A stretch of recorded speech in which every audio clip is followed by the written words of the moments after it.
Hello everyone. I've been requested that I share a list of my top 10 favorite films, and I decided I would uphold the request. Why not?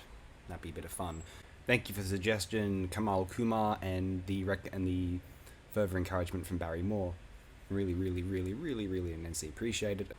Just a quick introduction as to how I'm going to go about this top 10. This top 10 list was formulated the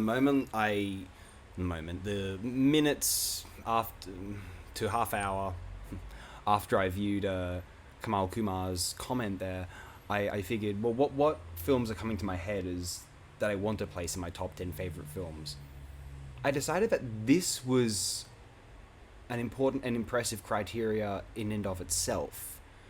That this was a commendable achievement. If a film had affected me to the point where I really wanted to place it in a top 10, I didn't have to be reminded of it.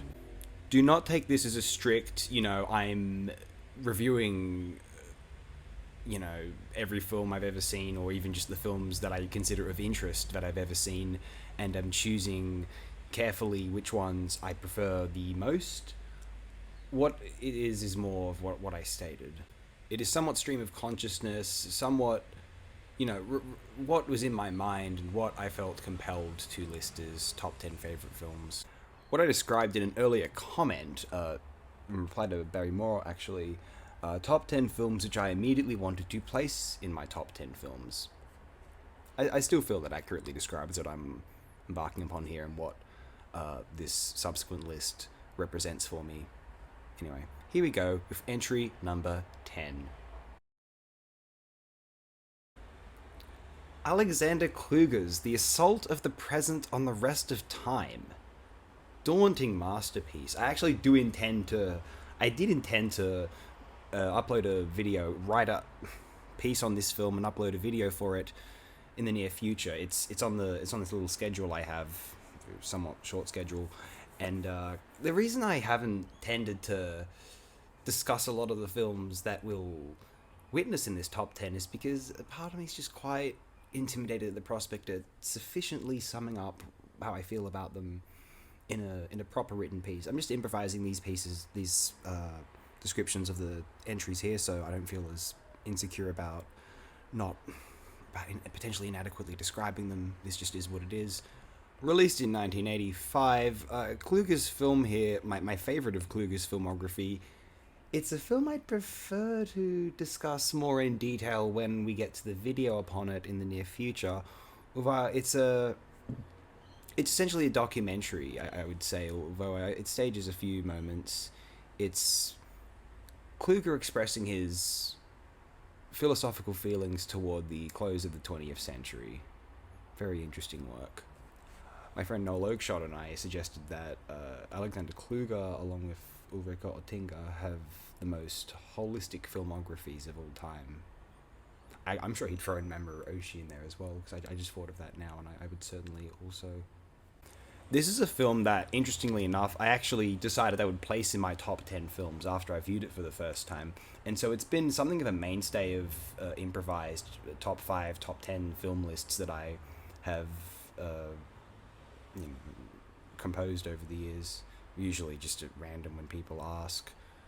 It's a very, very easy film for me to claim that about, because few films have made me feel so overwhelmed, intimidated, and how do we say this? Jealous.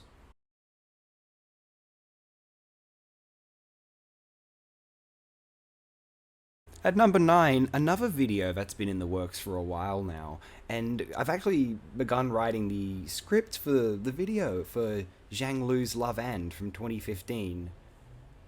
This is the single most important viewing experience of my adult life. The most consequential film that I viewed in my adult life was Love and. If we took out the experience of viewing Love and, things would be very different. This was the experience for my good friend Noel Oakeshott, and upon myself viewing the film, I had the exact same experience. It was a phenomenal cliche, but very, very welcome, because I remember he texted me after he viewed the film. He said, like, the Sydney Film Festival screened this film, everyone walked out except me, and so I figured, well, I gotta see this film, which you're claiming is the greatest of all time now. To describe Love and is very, very difficult. That's why I've kind of procrastinated on the review for it. I can think of numerous films which are formative and influential upon me as a, during my childhood and as an adolescent. Although, as an adult, 18 onward, I don't think any film has been as consequential as Love and. I actually tended to avoid placing some of the more formative films from my childhood and adolescence on this list. One, because I didn't want to. I have a bias against them because I'm concerned that I'd be biased for them, because I tend to feel that people are. I'm often surprised when people's top 10 lists are filled with films they saw earlier in life. I'm just like, aren't you kind of disappointed by that? I don't know. Anyway, and also, to be perfectly honest, yeah, I've seen so many films in my adulthood, far more than I have in my ridiculous number more than in my childhood and adolescence. And so it's just kind of obvious that eventually I saw films that I considered more impressive and vital and that I was envious of than those that were formative on me in my childhood and adolescence. There are some that I still hold, many that I still hold very dear to me. At least one will show up in this top 10 from adolescence. And I'm very happy about that, frankly. I love that. I've seen these films which were even more magnificent than the films that got me into the medium. It's like, hooks me in. I can't not be obsessed with films. There's just no question of it at this point. Too far gone, man. And I love it. I haven't even described Love and yet. It's a film in 4 segments. Maybe just wait for my video on this film. I'll have to get around to it. Let me just say that Zhang Lu is possibly the greatest film director alive, in my opinion. Love and absolutely questions and experiments with the frontiers of cinematic expression in ways that and I don't think anyone on the planet other than Zhang Lu could have possibly imagined. And you're thinking, what you're imagining, those who haven't seen this film, it's not what you imagine. It's sincerely indescribable.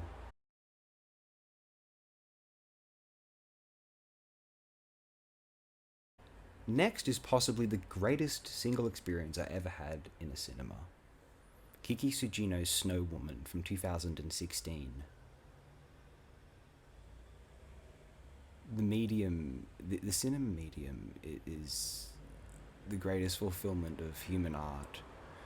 I don't know if I'd ever been more convinced of this, more set, more unequivocally in favor of that than when viewing Snow Woman at the end of 2017 at the Japanese Film Festival in Sydney. As me and my friend Caleb left the theatre, we only had to catch a bus. We happened to pass a very, very beautiful and well-dressed woman and a rather striking, well-dressed man. And I asked the attendant there, because the attendant there, the Japanese Film Festival volunteer there, said, if you want to stay, there'll be a Q&A with the director and the actor. And I pointed to the 2 good-looking people there, and I thought, is that them? And she ignored my question and said, if you stay, there'll be a Q&A with the... She didn't want to admit that was them, because that meant that I could kind of sneak in and then ask them a question and speak with them, which is probably not welcome. I really ought to have spoken to Kiki Sugino and told her that she directed possibly the greatest film I think I'd ever seen.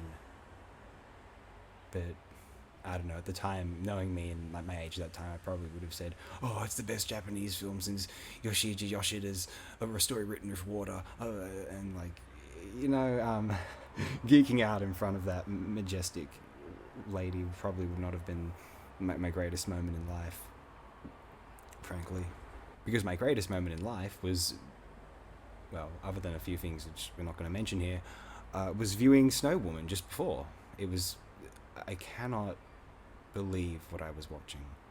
Snow Woman is based off of Yuki Onna, which is from the Kwaidan anthology of short stories by Lafcadio Hearn.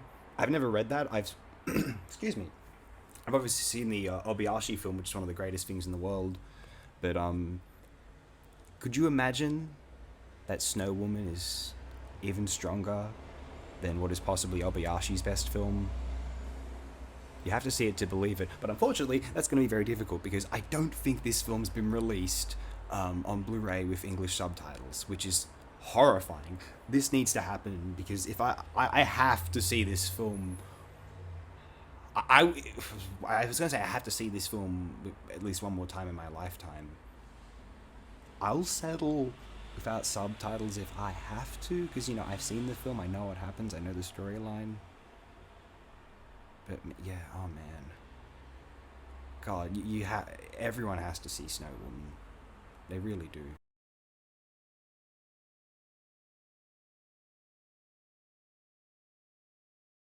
Sans Soleil by Chris Marker. This is an interesting one. Those who've seen the film are probably clapping right now. Sans Soleil is... There was this movement... There's a series... There's essay films throughout the mid to late 20th century, and Sans Soleil is possibly my favourite of them. Chris Marker is well known as a director of these films. A Grin Without a Cat is also rather celebrated, and a very interesting film, certainly. I had a very formative and quite remarkable experience with Quiana Scatzi in late adolescence when I was 18, I think.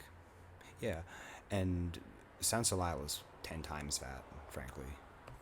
Still love the Godfrey Reggio film, don't get me wrong, but Chris Marker is one of my favourite artists of all time in any medium. He is not. Sans Soleil is life itself and ought to be sent into space as an indicator of the best our species has to offer. I'm very serious about that. Anyone who hasn't seen Sans Soleil, do view it as soon as you are able. It will be a very positive experience. I think, strangely enough, I think if any of the films here are to be immediately admired by any particular viewer, it might be Sans Soleil. You might not be into horror films, you might not be into bizarre sci-fi or interpretations of Shakespeare. I don't want to spoil the rest of the list. Let's just move on with the rest of the list. Sans Soleil is, strangely enough, possibly the most accessible film on this list. And that isn't to say that it's an inaccessible list. Maybe, actually. Sans Soleil is, in my opinion, a accessible film. Give it a go. Please. For yourself, if nothing else. Sans Soleil, Chris Marker, 1982. Or free. Excuse me. Now here's a film I have made a video upon fairly recently. David Blair's enigmatic... Everything to do with David Blair is enigmatic. His feature from 1991, Wax, or The Discovery of Television Among the Bees. You can view this film on YouTube, and please do so. And again, for your own sake, if for no other reason. Wax is here because there are films which I can at least, you know, justify to myself in my head. Oh, they had the resources. Oh, you know, they had the funding. Oh, you know, they were in this country, you know. Oh, they had access to technology. Now, to be fair, David Blair did have access to technology, but other than that, he just wrote the most creatively ingenious, wild, and bonkersly brilliant screenplay I have ever been witness to, I think. I am phenomenally envious of Wax, or The Discovery of Television Among the Bees, and that is why I wanted to place it in my top 10. Of course, I find the technological, the artistic achievements of Wax to be, you know, spellbinding as well, certainly. Although without the world that it builds via its imagination, before the technology even gets involved, I mean, David Blair is a genius. There's a more in-depth video on YouTube than mine about Wax or the discovery of television among the bees. I cannot remember their name, although they also have an interesting video about The Matrix, which dived into the kind of the transsexual subtext in the film, which I didn't touch upon in my video.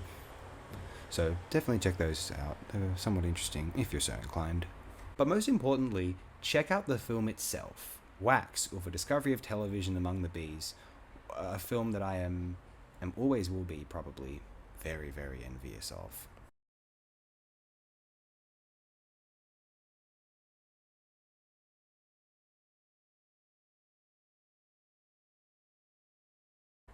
This is a hugely vital title for me from adolescence. Terry Gilliam's Brazil from 1985.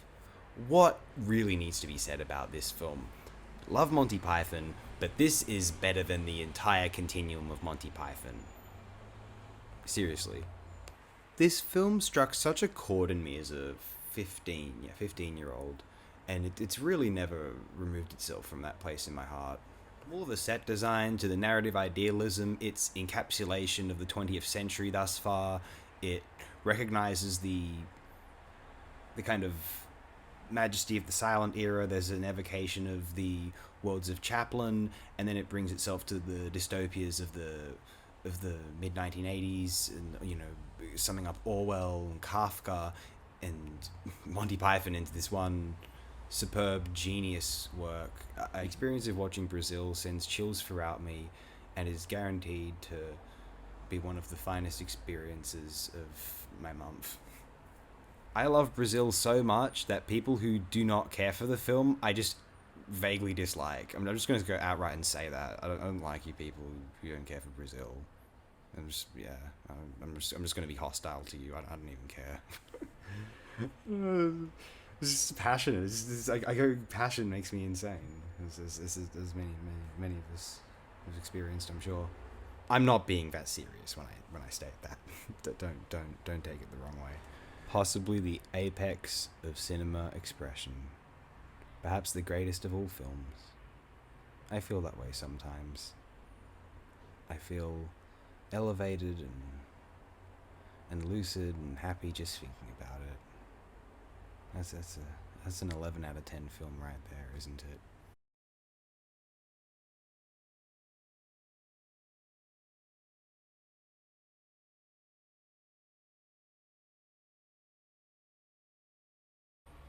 Wow, The Texas Chainsaw Massacre, Toby Hooper's 1974 masterwork, one of the most magnificent works of art ever created.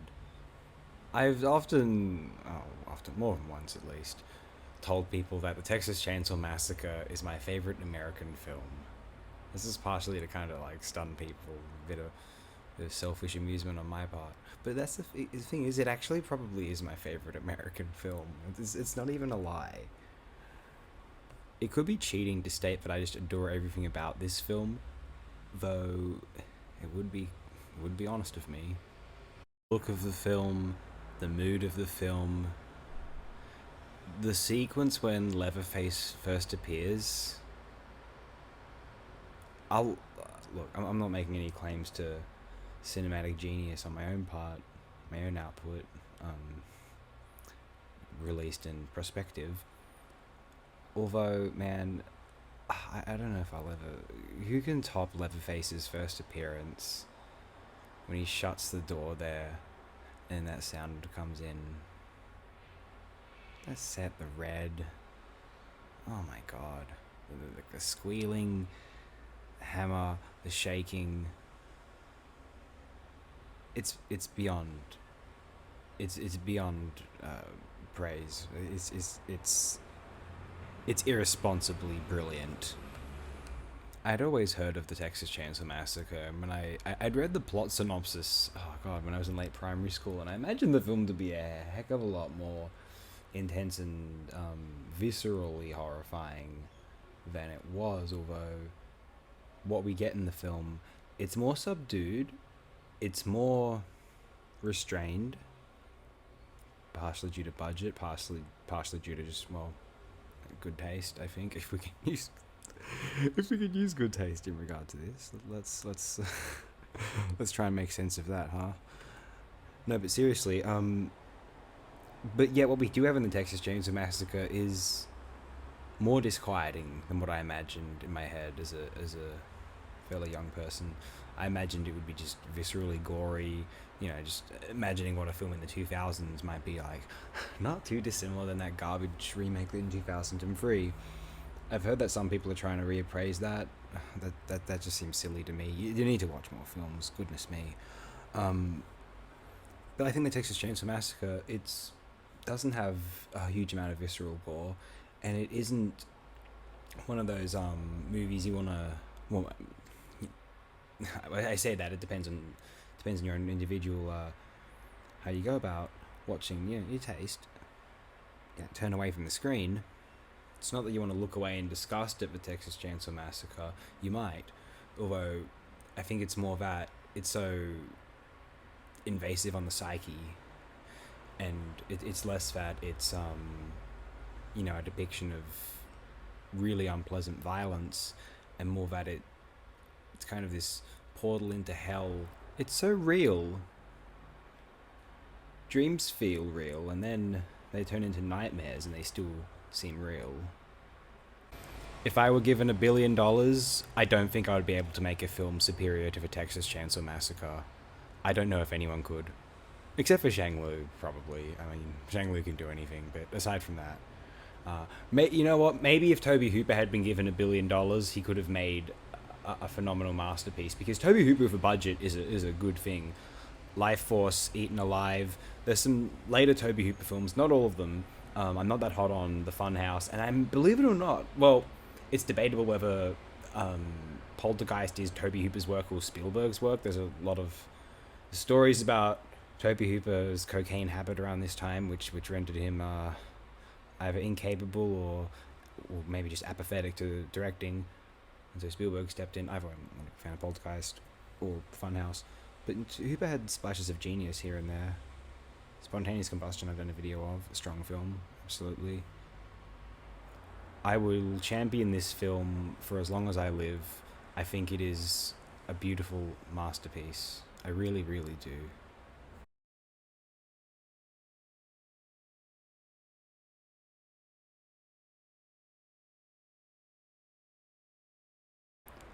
How can I say that the Texas Chainsaw Massacre is the greatest American film ever made? What about Orson Welles? Well, yeah, of course. Orson Welles' best films may not have been made in America. Chimes at Midnight was a production of the UK, a few nations in Europe, I believe. Maybe I'll just double check right now, excuse me. Wikipedia states Spain and Switzerland. I just assumed because it was a Shakespearean production that the UK would have financed it in some capacity, but I believe not. Chimes at Midnight is a Orson Welles' Sir John Falstaff, which is magic to behold. That's one of those things where if this film never came to pass, there'd be all these articles, oh, the great film that never was, Orson Welles as John Falstaff. Well, here it is. And it is the greatest thing you might ever witness. It's a combination of several of Shakespeare's plays, Henry IV, Part 1 and 2, Richard II, Henry V, and also... I don't... You won't blame me for not remembering the name of... The Merry Wives of Windsor. There you go. So this is my favourite Orson Welles film. It's my favourite film adapted from the works of William Shakespeare. And it's a film that from the moment I saw it, I wanted to... I was like, this is a top 5. And it's been a film which I've consistently felt compelled to place in my top 5 lists. Not even top 10 lists, top 5 lists. I revere Chimes at Midnight. One of the most glorious aesthetics in the history of cinema, plus one of its richest screenplays, beautifully performed. Chimes at Midnight feels as perfect and as gratifying as a film can be. Well, almost, I suppose. Sometimes you hear overwhelming news and it's hard to take in initially, and your affect is somewhat flat. Watching Chimes at Midnight, it can almost be a similar experience. Well, let me explain. I think that you watch it and it's just so ubiquitous with this thought that, oh, yep, this is the greatest thing I've ever seen, and it's just so effortlessly doing that you just kind of accept it. This is my experience. I can't speak for anyone else's watching this film. If one does have an experience watching Chimes at Midnight, I am sure that it is quite a memory of theirs, and I also recommend those who have not seen Chimes at Midnight do so it can be a memory of yours also. A very interesting memory, I assure you. One of the most entertaining films I've ever seen, one of the most impressive films I've ever seen, one of the funniest films I've ever seen, one of the most awe-inspiring, and one of the most emotional, evocative. Chimes at Midnight, it balances so many tones. One theme of some of these films you'll find, I used to say about Terry Gilliam's Brazil, is that it was a film that balanced so many tones and that it took me to so many places when I viewed it. Chimes at Midnight is like that as well. I think it's,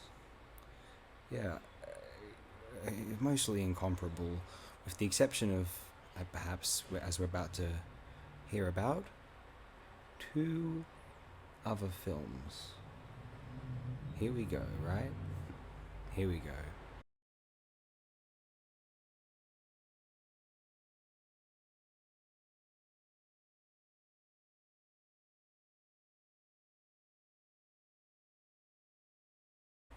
This is just it. We've done a video on Akira, 1988, Katsuhiro Otomo. Of course, we all know this is possibly the greatest feat in the history of 2D animation or animation period, or even cinema period. And you know what I've been thinking lately? We all admire Akira aesthetically, and some of us are like, oh, the narrative's throwaway, it can be a bit silly, it's nonsensical, blah, blah, blah, blah, blah, blah. Akira is underrated as a narrative. The story of Kaneda and Tetsuo is beautiful. It's like cosmic implications. The build up to the appearance of Akira at the end.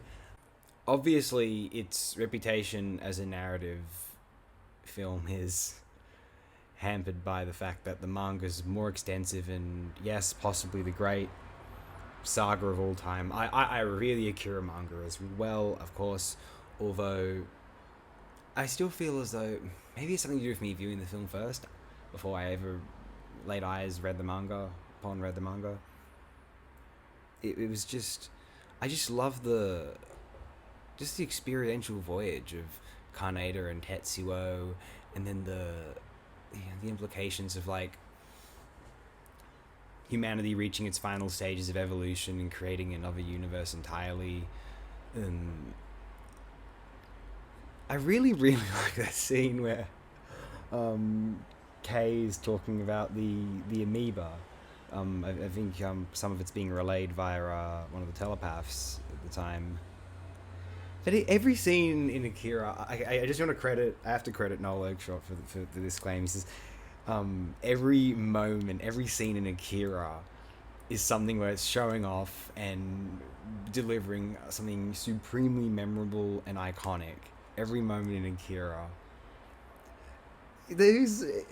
Speaking of Kei and Kaneda, I must say, even a scene early in the film, when after Kaneda's just Kaneda and the gang have been dismissed from the police station, and he notices Kei among the about to be questioned, among the line there, and so he quickly grabs a jacket by the arm, and he's like, hey officer, she's with us as well, you didn't process her. And he's like, yeah, whatever, you can go. So he rescues her, and because wants to buy her dinner, let's say, and he's talking to her as they're walking out, and she's kind of humoring him. She's grateful, she is, she does appreciate it, although Kaneda is trying to make the moves on her, oh yeah, we can hang out and we can just talk about the whole revolution thing, and she's going, I don't know, I think you're just a typical skirt chaser.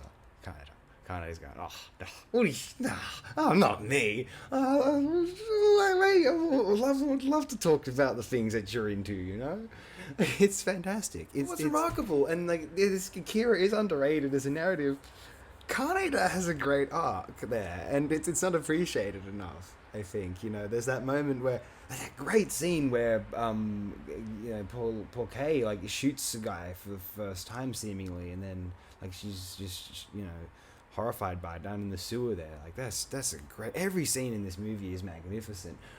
Do we remember the scene where Nizu's trying to collect all the documents and they're burning everything in the furnace? We cut back to the scene later and we see someone's taken their life in the bathtub, and then bloody, bleeding, gunshot wound riddled Ryu kind of wanders in. Nizu, it's failed. Nizu going, what are you doing? Get out of here! We can't be seen here. It's this film. There's nothing like this film. This film used to get dissed sometimes for having a seemingly poor narrative, or like having a poor English dub, God forbid. It's like, if Akira, how do you not appreciate this film? I think you don't have a soul. Like, it can be very, I mean, obviously it's not for everyone. Nothing's for everyone. Though you would think Akira is. Like, look at it, listen to it, the music. I find the experience of Akira uplifts me as I'm going about my day here and there. I'm just going about, I'm thinking, humming to myself, Aseya, Aseya, Aseya, Aseya, Aseya, Aseya, Aseya, Aseya, Aseya. Like, it's just magnificent. Just thinking about the gamelan-inspired percussion and the tokusatsu gangs kind of driving through the streets of Neo Tokyo. Oh, man. I was geeking out over Akira. How can I not? Akira's from adolescence for me. You have to understand, 16 years old, and also, and it's, I still feel the exact same way as I did then. More so, it keeps growing on me, like Tetsuo's mutation. Isn't it just the greatest? Katsuhiro Otomo's Akira is one of the greatest achievements in the history of mankind. And now let's move on to number one. Now, in some respects, Akira is my peak favorite film of all time. You'll understand when I get to the number one choice. Let's go here. And what might that be?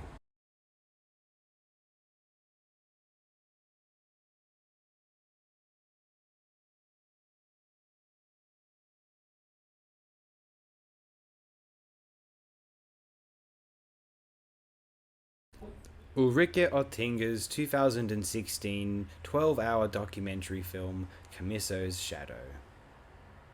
Kamiso's Shadow, it's a recording of a voyage that Oettinger herself undertook in the Bering Sea, which is, you know it as the region between Alaska and Vladivostok area, kind of the far east of Russia. Kamiso refers to Adalbert von Kamiso, who explored the region. A lot of his texts are imposed onto the narrative, and though it chronicles Oettinger's voyage, she attempted to mimic some of the, retrace some of the steps taken by Kamiso himself, hence Kamiso's Shadow, the title. There's a part of me that has a huge penchant for these all-encompassing, extremely informative, and, phenomenal LSD trip-esque documentary features. I love Wang Bing, I love Shinsuke Ogawa, and honestly, I feel as though Ulrike Oettinger's Kamiso's Shadow is the finest fulfillment of that particular documentary film format. This is an interesting choice here. I've only seen this film the one time.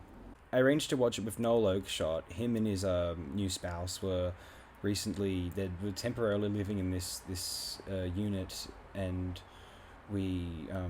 she was coming in and out, but him and I were watching the film, and it was just where it was. We were ready to embark upon a trip to South Australia, the three of us plus my friend Caleb, to shoot some of the film production I was working on at the time, and it was just such a pivotal and interesting point in my life. I was 21 at the time, and it wasn't that long ago. It was like early 2018. it just sits at an interesting and emotionally resonant point in my life. You know, just things felt real, and it just felt like I was on the precipice of an existence, and one that I'd been kind of looking forward to since, well, throughout my adolescence. It felt like my adulthood was kind of had really arrived. You know, hanging out with my, two good friends. You know, a married couple, and just watching 12-hour documentary. It just felt right. It really did.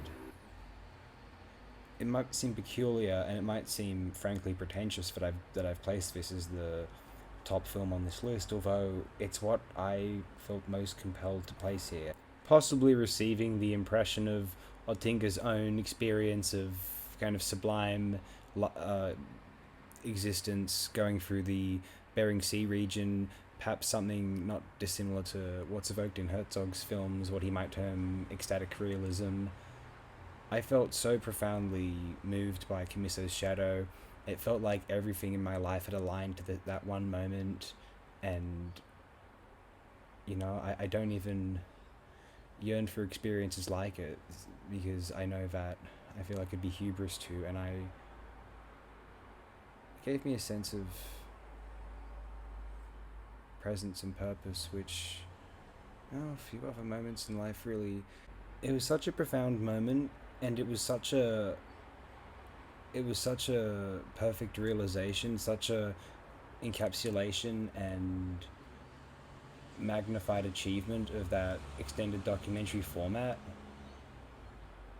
It's made such an impression on me that it overpowers any other film in my mind individually. If I'm being brutally honest, if I'm just telling you how I feel in my brain about individual films, I have more reverence and respect for Kamiso's Shadow than I do any other individual film, possibly. Possibly. As I said, this is not a strict list. This is what I felt comfortable with in the moment. Again, the fact that these films had made an impression on me, and I could summon them at a memories, kind of recollection, just brief, brainstorm, is commendable, I think. Although perhaps not as fastidious or strict or considered as a list could be. So that is why we have a list with Ulrika Otinga's 2016 possible greatest film ever made, Kamiso's Shadow.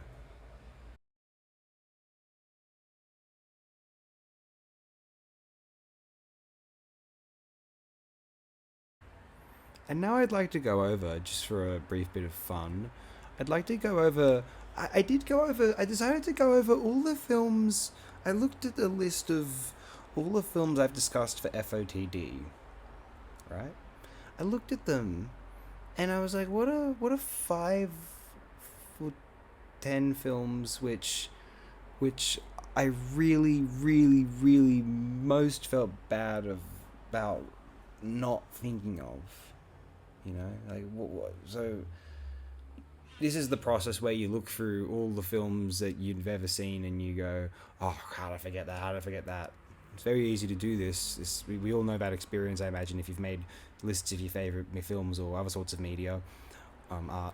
Although, what I did here was just relegated to the films I've discussed on FOTD thus far. And I found, I kind of went through it and found 5 films. Later on, I double checked, and I realized, oh god, there's 2 other films which I really want to place in. And the criteria here was not that, oh yeah, that's a magnificent film, how could I didn't think of that. I had to, it's not that. It has to be that if I'd thought of the film, I would have placed it in the top 10. There are films there where I'm like, oh, that's a magnificent film, I didn't think of that. But if I had thought of it, there are plenty of magnificent films I thought of, and I was like, oh, not quite top 10. It would have been another one of those. I can rattle off about what some of those are at the end, but I don't want to spoil what these 7 are. So there was an initial 5. I decided, okay, I'll pick 5 which I'm most like, I feel most upset about having to have left off my top 10 favorites list, and then just being fastidious about that. I noticed there was 2 more. There's still other magnificent films that, like, it just pains me that I can't believe that some films aren't You would think there's some films you watch them and it's like, this is one of the 10 greatest films ever made. When you think about it, it's like, wow, I can't honestly say I prefer it to some other films because they're just so, those other films are just that good. Can you believe? It's awe-inspiring. It's utterly, it is, it's the sublimity here.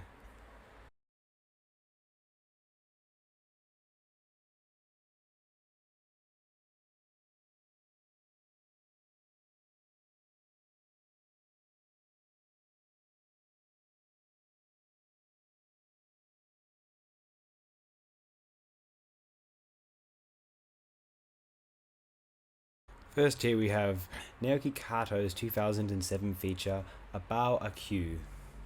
This is everything Michael Haneke has ever wanted to do in a feature, certainly based upon his 21st century work, except I don't even think Haneke would have had the genius to compose About a Q. To be brutally blunt, I'm not going to describe it better than I did in my written and scripted review of About a Q, which I uploaded this year actually, earlier this year.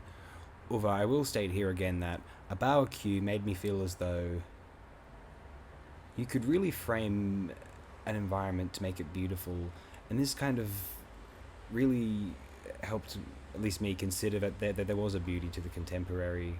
A Q was a kind of a psychological, neurological, uh, emotional test of the capacities of cinema experience. There are extreme ends of both expected experiences from a film, extreme upset and extreme warmth. A Q radiates to both degrees, and it's a true experiment if I've ever seen one on film, and a truly beautiful, awe-inspiring, and impressive, thought-provoking experiment. Naoki Kato's A Q shares something of a kinship with Zhang Lu's Love and in my mind. Watch both films and you'll have a perspective on where our current margins on um, cinematic expectations, narratively, visually, conceptually lie. They're some of the most interesting works of art I've ever encountered. I think they're just magnificent. And that's Naoki Kato's A Q. Wonderful, wonderful film. Really just genius, I think. Quite bloody. Do prepare yourself, though. If you're willing to sit through some of the more viscerally nasty things in a Q. I mean, it's not as extreme as some of the worst stuff you see in Haneke. Just to be clear, it's nothing on funny games, fortunately, and that's a good thing for everyone. A Q has made a huge impression on me, and it will always be a film that I would like to cite as phenomenal. In the future, we might be attempting to commit to studies on film violence and see if we can or cannot justify its continued usage. I mean, I feel weird about this. I think that any attempt to act too censorious is frightening, and although you don't want to um, nurture any ugly impulses in humanity either, and even if you do, is that cause to extinguish it from creative possibilities as a law? I don't know, but About Q is a great study, I think, in how we perceive violence, and I think it's if there's any justification for violence's use in art as a kind of attempt to, because what we're having in About Q is almost an attempt to creatively clinically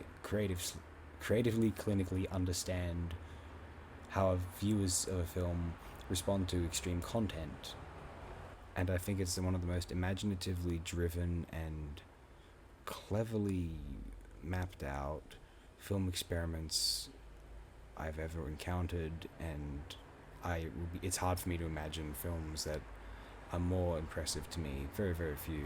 About Q is another film which, if I had $1 billion, I don't know if I would be able to make something necessarily superior to it. I just can't. It's a bit difficult to imagine. Maybe, you never know. I mean, it's in the eye of the beholder, obviously. What a film. That's all I can say now. Anyway, what's the next title here?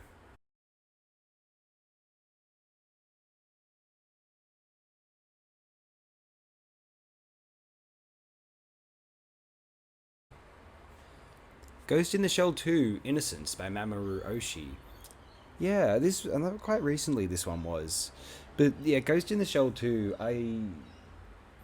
If I got into the habit of like watching Ghost in the Shell and or Ghost in the Shell 2 every morning, it might get a bit repetitive eventually. I do want to watch a variety of things.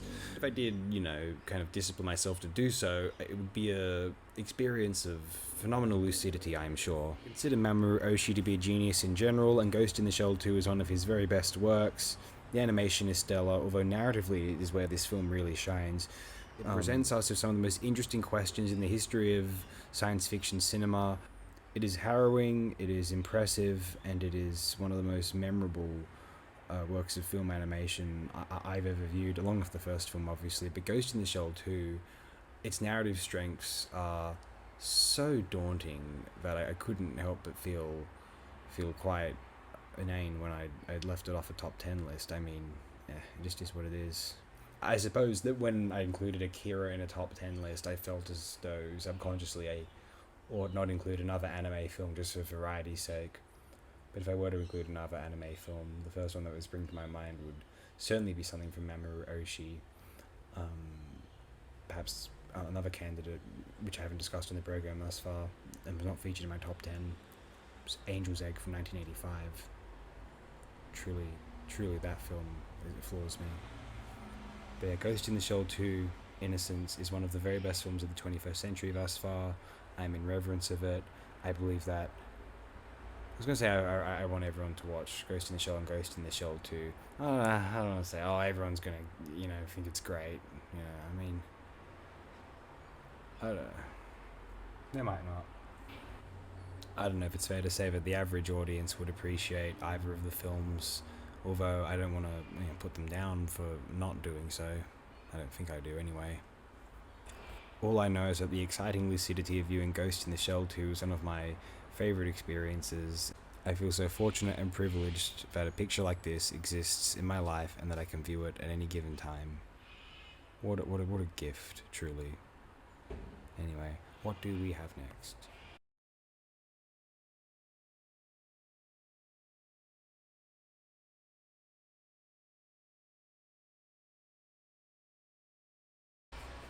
You can't go wrong with 1933's King Kong. I literally said in my King Kong video as my favourite film of all time. Yeah, it pretty much is. Every now and again, I listen to excerpts from the musical score. There's a playlist on YouTube, and it's I think it's like the Moscow Symphony Orchestra performing the original score for King Kong's composed by Max Steiner, and it's godly. The music that plays as Kong's like shaking them off of the log. I adore it. Stop motion animation, the adventurous romance, the great genre spectacle. I absolutely just King Kong is my heart is very huge, and there's a Tyrannosaurus Rex sized giant gorilla which is hiding in there. A couple of aspects of King Kong are a bit tasteless, namely the depiction of the tribe is not ideal, nor is the depiction of the Chinese character on the ship, Charlie, I think his name is. And aside from these things, King Kong is a film which I can't imagine how anyone doesn't find it just truly a beautiful and unforgettable film experience. It's one of the greatest romances in the history of art. In my opinion, I think I've said this before, like, the accomplishment of King Kong's production, it was the eighth wonder of the world in and of itself. The undertaking of the production, uh, Marion C. Cooper is Carl Denham. And King Kong is one of the things which brings a tear to my eye if I really want it to. If I let it. If I let it. Sometimes I have no choice, honestly. And there's King Kong, 1933. My video on it, go check that out. I went on for quite a while about it there. It was fun stuff, though. I was actually relatively proud of that one. I don't know if I ought to be. I don't know. Maybe. Maybe not.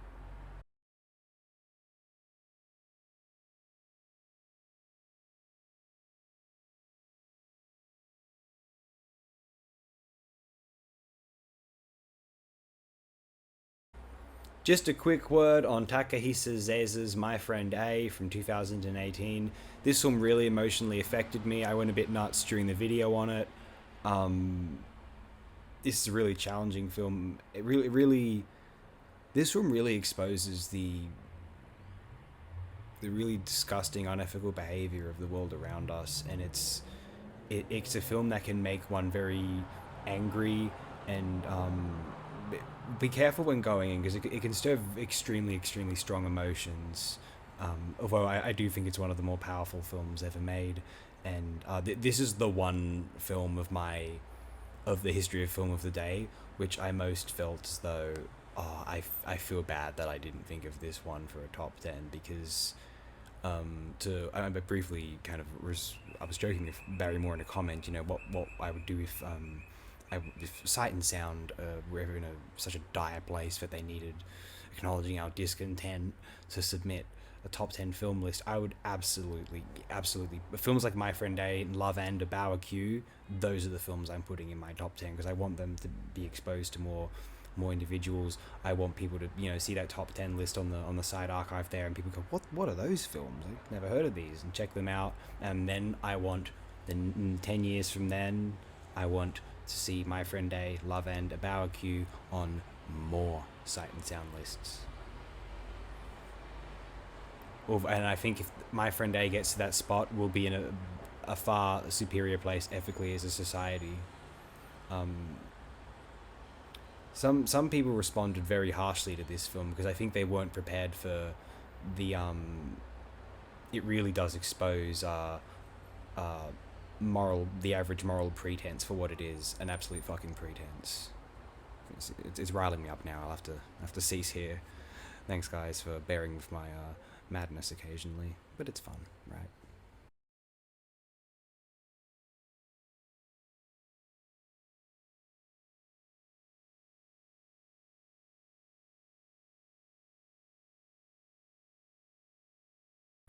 In my video for Saul Base's Phase 4, perhaps we ought to say Saul and Elaine Base's Phase 4 in this case. I'm unsure of her involvement. I know during historically, we know that the title cards, Elaine has just as much involvement, so she deserves to be mentioned. In my video for Phase 4, I stated, is this the greatest film of all time? It's certainly one I felt bad about not including in my top 10 list. Phase 4 is one of the most precious pictures of all time. I know my good friend Saul's big fan of Phase 4. It's one of his top films. And when he told me he saw this, he was ecstatic. He was like, oh man, this is Phase 4 film. I don't know if I told him about it before or not. If not, he'd probably be saying like, well, why didn't you tell me about this film? And it's like, yeah, why indeed? So yes, I will tell as many people as possible to watch Saul Base's Phase 4. You will not believe what you are seeing. People who think that this is going to be a silly horror film about ants, people, like, learn to enjoy life. If I describe this film to you and how genius it is, and you go, I don't know, sounds like a silly film about ants. Well, all I have to say to you is, here's why you're cynical. At some point in early adolescence, you decided that, oh, wait a minute, I can get an endorphin rush out of belittling others' happiness. Then I will be the happiest. Wahahahaha. It's called sociopathy, and no one appreciates it. Don't even do. Stop doing that if you're doing that. It's not. No one likes it. It's just unnecessary. You live in a privileged world.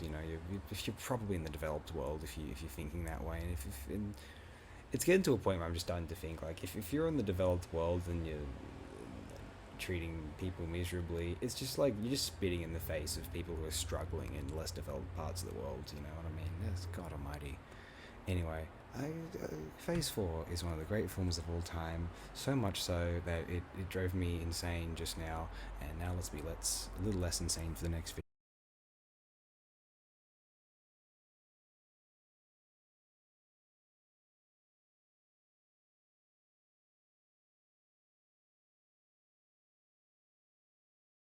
Spinning the Tales of Cruelty Towards Women, Lee Dong-min, 1983 or 4. I'm not sure which. I think sometimes it's listed as different years. This film was considered controversial in its home country upon the time of its release. It was submitted to the Academy as the entry, South Korea's entry for Best Foreign Language Film. stupidly it wasn't nominated. Although apparently in South Korea itself there are certain film critics or historians, public pundits who are stating that this is a slander of South Korean history. This isn't what happened. But wait a minute, like realistically, like isn't this every nation's history?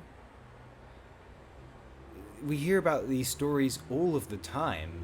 A couple of years ago, like I mean, I don't want to put my country under the bus too much, but like there was a fucking rape in the Australian Parliament like, a couple of years ago. Just went down the memory hole, and this stuff happens all of the time. And spinning tales of cruelty towards women is an act of historical honesty. I think it's necessary that films like this are made. I think that the history of humanity is not necessarily, and perhaps objectively, just not the story of kings, the story of monarchs, the story of upper class noblemen, and dynasties. It's the story of the people who lived and worked and saw the experience of the world as a series of minute fortunes in between phenomenal suffering. This quantitatively was the experience of humanity, the experience of life for every single living organism up until maybe 60 years ago at max. We take this for granted, I think. I'm trying to think in terms of, the quantitative extrapolation of the suffering that individuals experience now, the hardships and horrors that, you know, women or anyone else can experience on a day-to-day basis, in spite of all the education, protections, attempts to elevate the ethics of the societies that we live in. There are still ugliness and horror and unethical criminal acts committed, daily. Can you imagine the horrors of the past which were not reported by official statistics? And I think that spinning the tales of cruelty towards women can be more upsetting and more scary than any horror film ever made ever could be.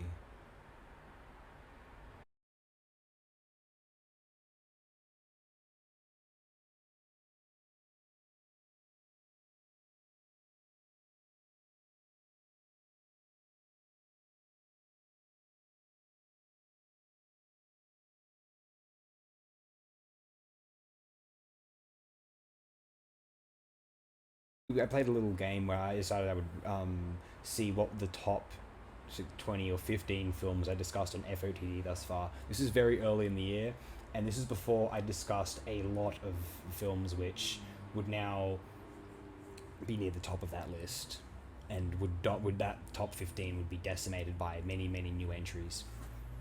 You see, throughout a lot of 2021, I was interested in exploring, 20th century genre pulp, exploitation films. I was less interested in exploring canon films.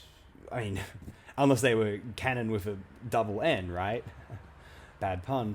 Canon as in as in Bible canon, right? CANON. But I was less interested in exploring kind of some of these obvious films, partially because I'm intimidated. Like, what am I going to say about these films that everyone knows and loves? And there's encyclopedias worth of academic writings on some of these films, which I have since made videos about, because that's just my hubris, right? But no, with year one of FOTD, 2021, I was mostly interested in exploring smaller films. So I'm trying to identify, like, what's the appeal of this thing? Why do I watch these films? I'm trying to extrapolate it, trying to educate other people about what these films are like without you having to actually watch them. You can take the next step to watch the film if you like, or avoid it if you so please. And the screen caps I thought was a good way of doing that. Especially considering, well, it's not cheating and just showing you clips of the film. It's kind of, I feel like if I just added clips of the films, it would mean it would give me no reason to include commentary on the film in a way. It would inspire a certain laziness. I'm not trying to criticize those who do that. I just feel myself personally, I don't know, man. But anyway, forgive that diatribe. We're talking about Utopia, and the reason I was explaining the story about with Noel Oakeshott is because Utopia is actually the film that I decided was the best film I discussed on FOTD thus far. Around like the, oh, you know when it was? It was a bit before February, before the Oscars, because we were joking about how I was going to do a little special on a channel called the so the Oddscars, like AOD scars, and it was going to account the it was going to like celebrate the best films discussed on FODD within the last year. I never ended up doing that just because I kind of couldn't be bothered, to be honest, and I just thought it was a bit self-serving, frankly.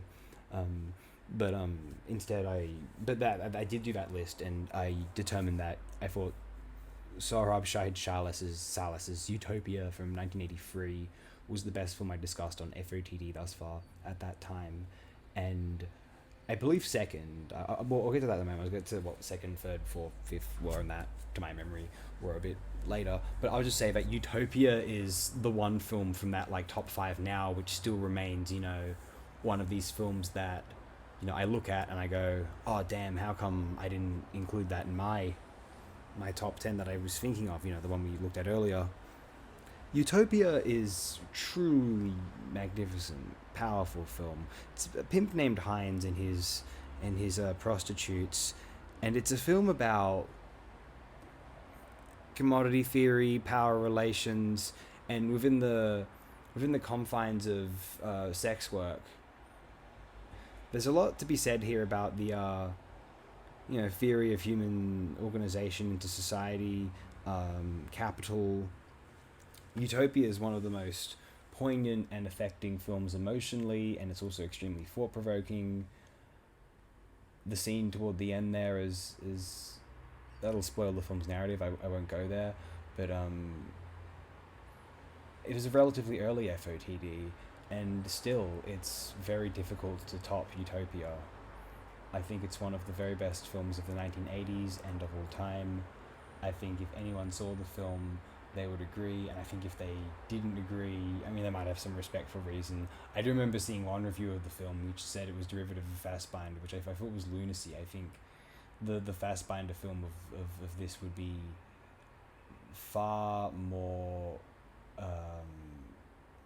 forceful and then contain far less restraint and humanity and honesty. I think a Fassbinder film would contain a bit of enthusiasm for life or enthusiasm for something, whereas Utopia is more, by Salles, is more clinical, more cold, matter of fact. I think this is something which grants it a uniqueness. If one cannot see the power of Utopia, I'm very, very, I feel bad for them. I don't know what else to say.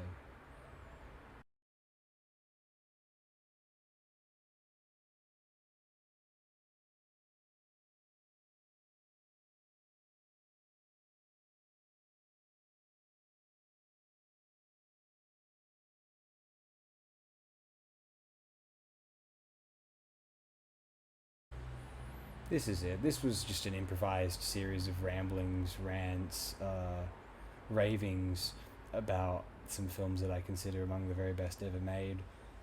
Can you believe some of the titles I've left out? Omdar Badar, The Image Threads, Seven Samurai. I've done FOTD on the Asphenic Syndrome by Kira Muratova. Yet they just missed the cut. Just missed the cut. I certainly Omdar Badar and Image Threads would make like a top 15 or 20. And if I'd forgotten those for a top 15 or 20, I'd feel, oh my god, I got to include those. Yeah. Well, hey. Again, thanks Kamal Kumar for the request. That was extremely appreciated. I feel extraordinarily grateful that anyone expressed interest in that, and Barry Moore for encouraging that motion as well. That's fantastic. I hope for whatever reason people enjoy this video. Somehow it may have been a bit too low effort, and that's is what it is. Although I just figured I'd throw this together. I hope someone gets some enjoyment out of it. Maybe they won't, maybe they will. Hey, wherever you are, whoever you are, have the best day that you can. If I could cast a spell, I would bring everyone the greatest happiness they have ever felt. I would rid the world of suffering, because, well, why not, right? Have a great one, everyone. I truly mean that. I hope you're all well.